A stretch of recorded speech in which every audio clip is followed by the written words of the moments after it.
El Nilo no es un río. Es un milagro de geografía que no tiene explicación lógica si lo miras en un mapa. Corre hacia el norte a través del desierto más inhóspito del planeta, el Sahara, y en lugar de perderse en la arena produce cada año, con una regularidad que durante milenios pareció sobrenatural, una inundación que deposita sobre sus orillas una capa de limo negro tan fértil que en ese suelo crece prácticamente cualquier cosa. Los egipcios llamaban a ese suelo Kemet, la tierra negra, y llamaban Desret, la tierra roja, al desierto que comenzaba exactamente donde terminaba el limo. La frontera entre ambas era literal, visible, a veces de pocos metros. De un lado, vida, del otro, muerte. Esa dualidad absoluta entre fertilidad y desierto, entre inundación y sequía, entre orden y caos, no fue solo una condición geográfica para los egipcios. Fue la estructura profunda de toda su civilización, de su religión, de su política, de su arte. Para entender 3000 años de historia egipcia, hay que empezar aquí, en esa línea donde el negro se convierte en rojo.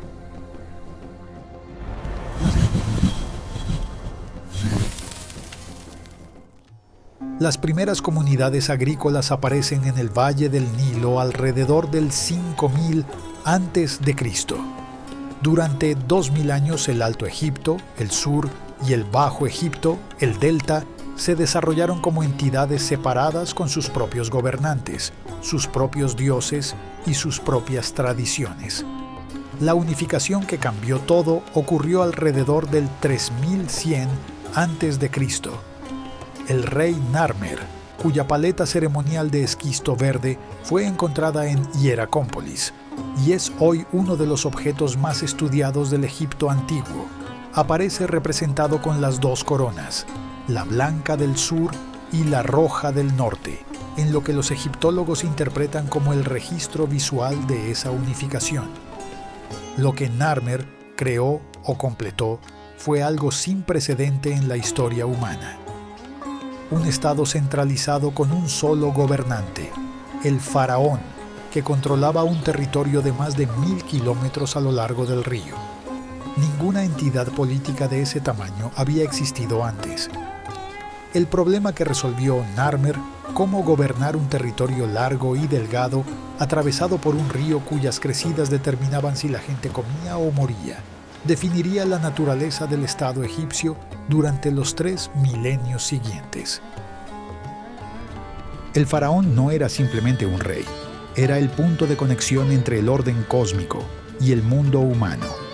Los egipcios tenían un concepto llamado Ma'at, que se traduce aproximadamente como verdad, justicia y orden universal, pero que en realidad era algo más abarcador, la condición necesaria para que el cosmos funcionara, para que el Nilo creciera en el momento correcto, para que el sol saliera cada mañana, para que los muertos llegaran al más allá.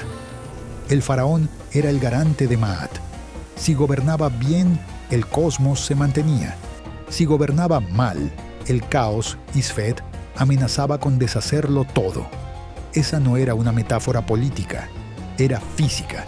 Era la razón por la que el faraón realizaba rituales diarios, por la que los templos existían, por la que todo el aparato del Estado egipcio, con su burocracia, sus escribas, sus sacerdotes y sus ejércitos, tenía como función última mantener el orden universal.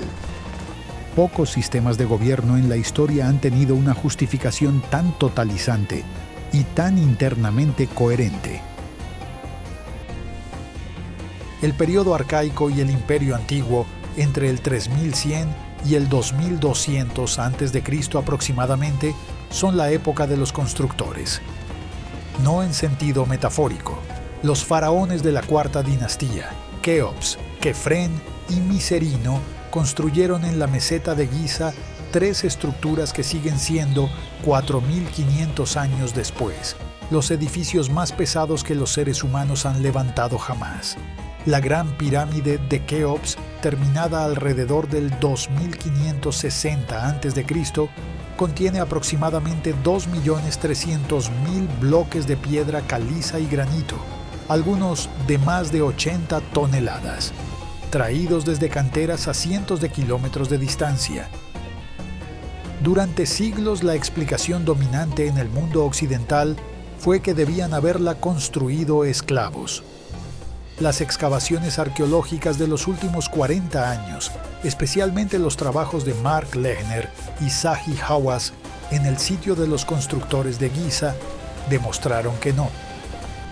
Los obreros eran trabajadores organizados en cuadrillas con nombres, alimentados con carne, cerveza y pan, atendidos en instalaciones médicas cuando se lesionaban y enterrados con honores cuando morían.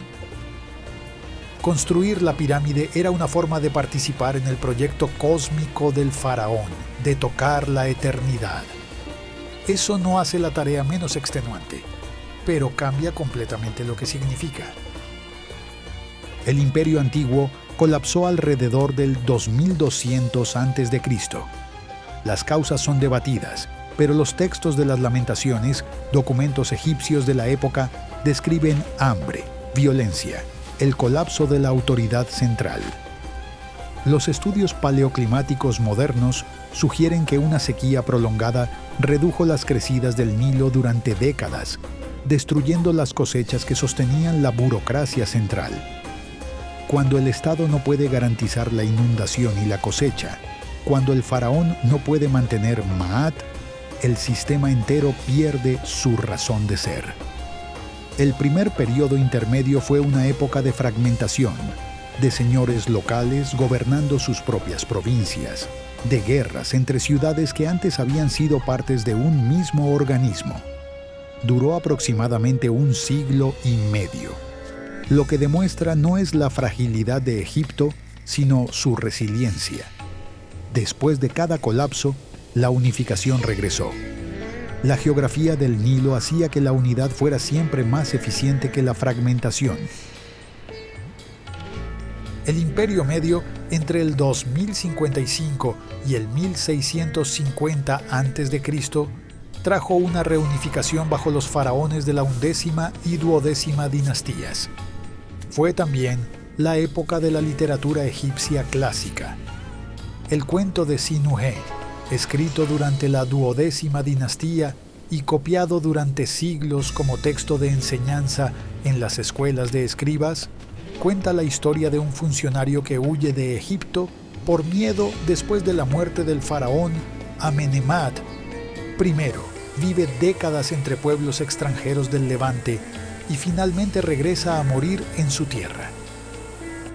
Es la primera narración de nostalgia que conocemos, el primer texto que explora con detalle psicológico qué significa pertenecer a un lugar.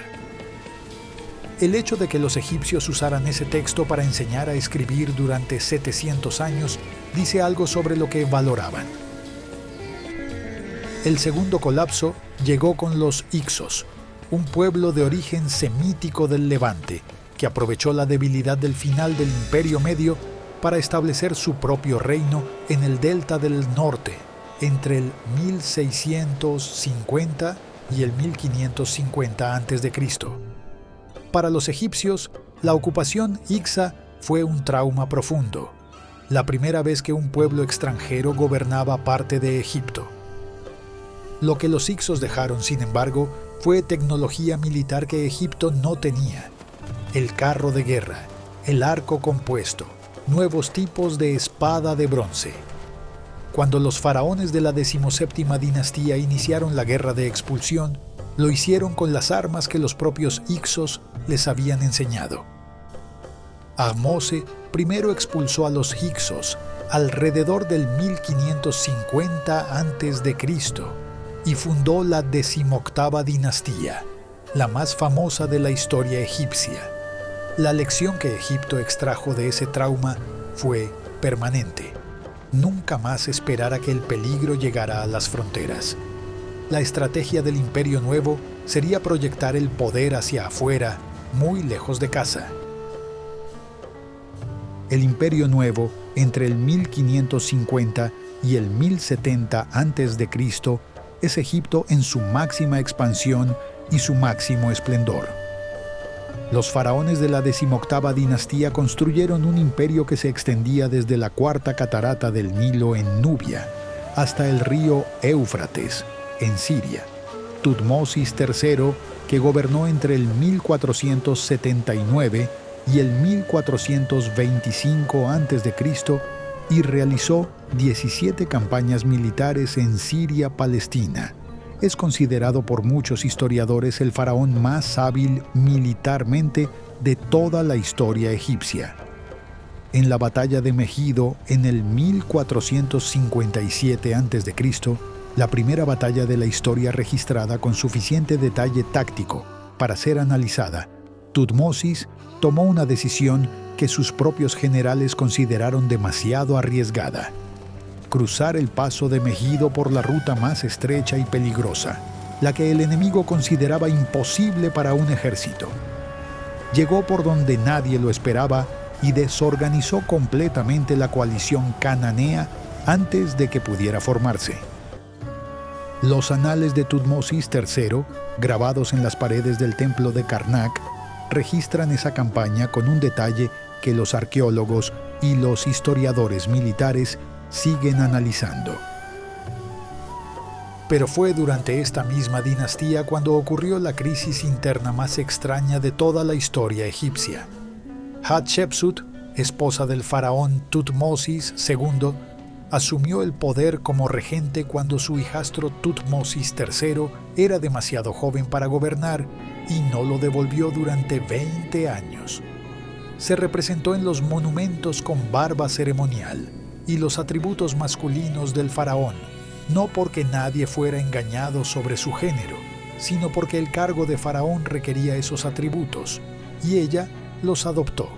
Construyó el templo funerario de Deir el-Bahari, en la orilla occidental de Tebas, uno de los edificios más elegantes del Egipto antiguo, y organizó una expedición comercial al país de Punt, en el Cuerno de África, cuyos detalles están registrados en relieves que muestran los árboles de mirra traídos en macetas, los animales exóticos, las pieles. Cuando murió, Tutmosis III borró su nombre de los monumentos. No inmediatamente después de su muerte, sino décadas más tarde. Los historiadores debaten si fue venganza o pragmatismo político. Lo que es cierto es que el borrado fue imperfecto. Suficientes inscripciones sobrevivieron para que el Egyptologist del siglo XIX, Howard Carter, y después otros reconstruyeran su historia completa. La crisis más profunda del Imperio Nuevo fue religiosa. Amenhotep IV, que gobernó entre el 1353 y el 1336 a.C., intentó reemplazar el panteón egipcio entero por el culto exclusivo a Atón, el disco solar. Cambió su nombre a Akenatón, trasladó la capital a una ciudad nueva construida desde cero en el desierto, Aketatón, hoy Tel el Amarna, y ordenó cerrar los templos de los dioses tradicionales, especialmente Amón, cuyo sacerdocio en Karnak había acumulado una riqueza y un poder que rivalizaba con el del propio faraón. El arte de Amarna, que muestra a Akenetón con proporciones corporales elongadas y extrañas que no aparecen en ningún otro período, a su esposa Nefertiti con una belleza que el busto encontrado en 1912 y conservado en el Museo Egipcio de Berlín hizo mundialmente conocida, y a la familia real jugando con sus hijos en escenas de intimidad doméstica inimaginables en cualquier otro momento de la historia egipcia, sugiere una ruptura cultural tan profunda que los historiadores aún debaten si fue una revolución genuina o una maniobra política para quebrar el poder del clero de Amón. Cuando Akenatón murió, el experimento terminó. Su sucesor, un niño que la historia conoce principalmente por el estado intacto de su tumba, restauró los cultos tradicionales y se rebautizó Tutankamón. Los sacerdotes de Amón borraron el nombre de Akenatón de los monumentos con mucho más éxito que Tutmosis III con Hatshepsut. Durante siglos, el faraón hereje fue simplemente el enemigo de Amarna, en los documentos que lo mencionaban. Y el faraón que más ha persistido en la imaginación popular llegó al trono en 1279 a.C. Ramsés II gobernó durante 66 años, hasta los 90 y tantos de edad, una longevidad tan inusual en el mundo antiguo que varios de sus hijos murieron antes que él. Construyó más que cualquier otro faraón, Abu Simbel, con sus 4 colosos de 20 metros tallados en la roca viva, el templo de Ramsés en Abidos, las adiciones masivas a Karnak y Luxor, la nueva capital de Pi Ramsés en el delta. También grabó su nombre sobre los monumentos de sus predecesores con una frecuencia que los egiptólogos modernos registran con algo parecido a la exasperación. La batalla más famosa de su reinado fue Kadesh, en el 1274 a.C., contra el imperio hitita por el control de Siria. Los textos egipcios la presentan como una victoria personal de Ramsés que salvó a su ejército del desastre mediante su valor individual.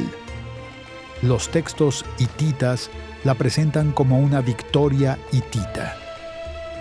Lo que los historiadores concluyen es que fue un empate que ninguno de los dos lados podía admitir públicamente. Lo que produjo fue el primer tratado de paz documentado de la historia, firmado entre Ramsés II y el rey hitita Hattusili III, cuyas copias en jeroglífico y en cuneiforme babilónico, la lengua diplomática de la época, sobrevivieron. Una reproducción del texto está hoy en la sede de las Naciones Unidas en Nueva York. El Imperio Nuevo terminó alrededor del 1070 a.C., bajo la presión combinada de los pueblos del mar, confederaciones de pueblos del Mediterráneo cuyo origen exacto sigue siendo debatido, y del colapso económico y político interno. Lo que siguió fue el tercer período intermedio, siglos de fragmentación, de faraones libios y nubios, de poderes extranjeros controlando el delta, mientras el Alto Egipto permanecía bajo el control del clero de Amón en Tebas. Egipto seguía existiendo, seguía produciendo arte y literatura y administración, pero nunca recuperó el poder imperial que había tenido. Los asirios invadieron en el 671 a.C. bajo Esaradón y saquearon Tebas en el 663. Los persas conquistaron Egipto en el 525 a.C. bajo Cambises II, hijo de Ciro el Grande. Alejandro Magno llegó en el 332 a.C. y fue recibido sin resistencia, incluso con alivio, porque los egipcios veían cualquier cosa mejor que el dominio persa. Alejandro consultó el oráculo de Amón en el oasis de Siwa, que según las fuentes lo reconoció como hijo del dios. Fundó Alejandría en el delta, ciudad que con el tiempo se convertiría en la capital intelectual del mundo helenístico. Murió en Babilonia en el 323 sin haber regresado a Egipto. Sus generales se repartieron el imperio.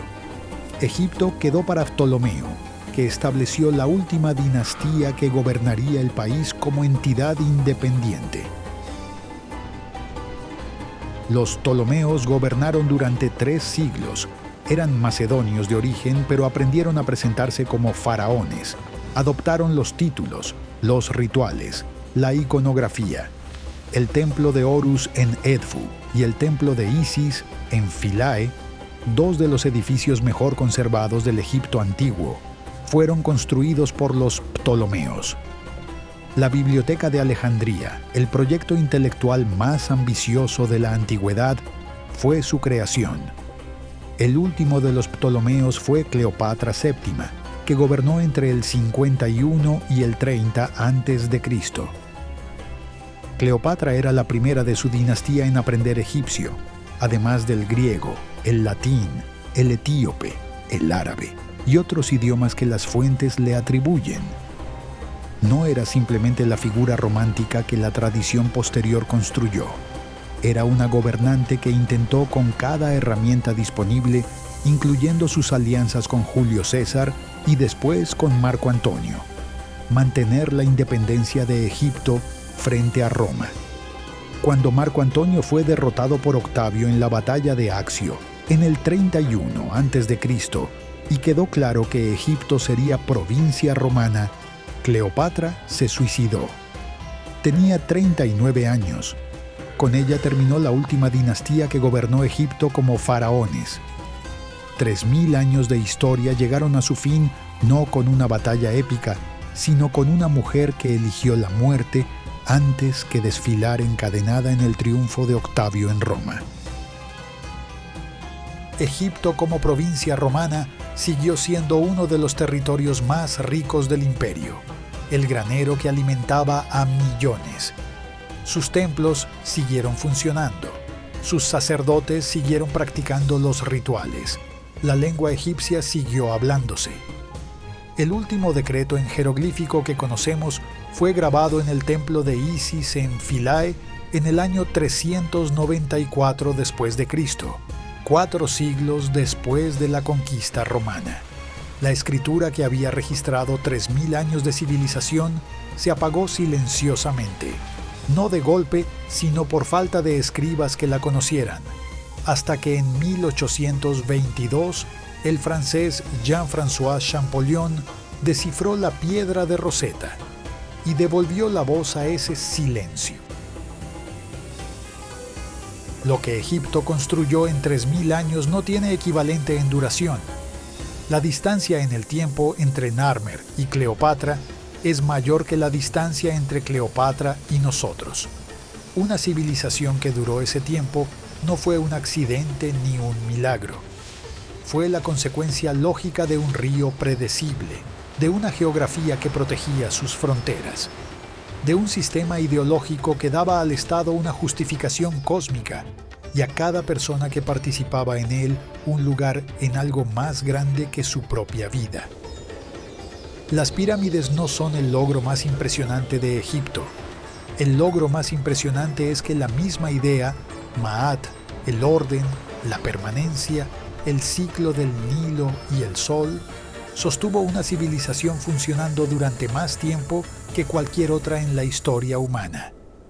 Y que todavía hoy, cuando miramos esas estructuras en el desierto, sentimos exactamente lo que sus constructores querían que sintiéramos, que hay cosas que duran más que nosotros.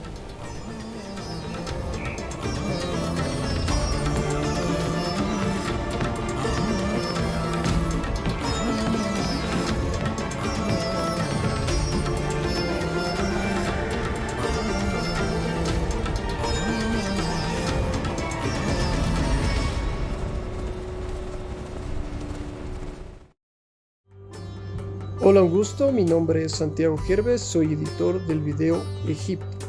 Como pudimos observar en este video, les voy a comentar un poco de cómo se trabajó tanto en la edición y postproducción del mismo. Para la creación de este video se usaron aproximadamente 169 imágenes, las mismas que fueron creadas con IA y animadas audio y video con IA. Una de las cosas que vale acotar es que cada imagen que se trabajó fue elegida entre 4 y 8 imágenes creadas, eligiendo tanto por los planos, por los encuadres, por lo que se estaba hablando, narrando en el video, por los personajes, accesorios, objetos, etc., que iban de acuerdo tanto a la época como de acuerdo al video. Asimismo, la música que se eligió es una música egipcia para que no pierda ese tono o salga de lo que se estaba hablando. Problemas en la creación, como siempre, es tanto en la creación y en la animación que salen, por ejemplo, al momento que uno está creando, aparecen personajes que no estaban dentro de la imagen. tal vez objetos que se movían de acuerdo a lo que no es algo natural, tanto personajes, objetos, accesorios, y que se iban completamente fuera de algo que es normal o natural en un video. Otra cosa que les quiero comentar fue la edición en corte simple. ¿Sí? Todas las imágenes, no hay disoluciones, no hay nada de eso, todo es en corte simple. Espero que les haya gustado el video. Es un video muy interesante, los planos, los encuadres, los paisajes que salieron en el video. Compartan con sus amigos, compartan con sus parientes, síganos en el canal para más historia y mitología. Un gusto, hasta una próxima oportunidad.